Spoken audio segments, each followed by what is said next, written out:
Ce matin, on va commencer avec le journal Le Figaro qui, une fois la trêve de Noël passée, relance la charge contre le gouvernement. Et oui, avec ce titre du Figaro, la gauche broie du noir. Les ministres n'ont pas le moral, explique le journal, parce que la situation économique est mauvaise, mais aussi parce que l'équipe de Jean-Marc Ayrault fonctionne mal. Les membres du gouvernement, comme les parlementaires, notent une ambiance morose. Inquiétude du journal aussi dans son édito que vous trouverez également en une.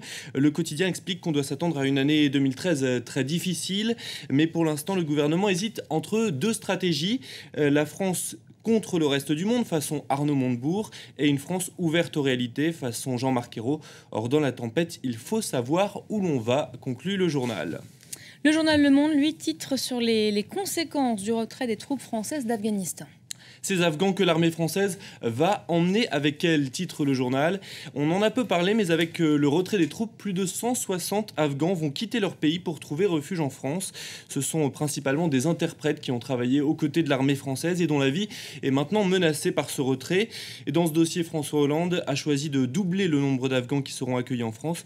On y reviendra tout à l'heure plus en détail dans la revue de presse française. On se plonge maintenant dans les colonnes de Libération qui revient ce matin sur cette affaire dévoilée hier par le Canard enchaîné, le scoop. Un secret d'État, titre Libération. Un accord sur le nucléaire a été conclu en octobre et en catimini entre Areva, EDF et Pékin. Mais le texte n'a jamais été rendu public. Le journal retrace l'histoire de cet accord dont les prémices remontent à 2010 et le quotidien raconte comment une responsable syndicale d'Areva a été agressée mi-décembre dans des conditions troubles, alors qu'elle tentait d'obtenir de sa direction une copie de ce contrat. Et puis enfin, le Parisien aujourd'hui en France titre sur ces chômeurs que l'on ne voit pas.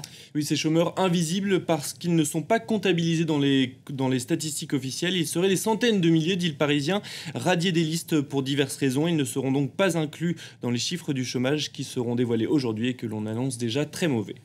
Merci beaucoup Pierrick, on vous retrouve tout à l'heure pour une nouvelle revue de presse française dans le détail. C'est la fin de cette demi-heure d'information. Vous retrouvez dans quelques instants Pauline Godard pour un tout nouveau journal. À tout de suite.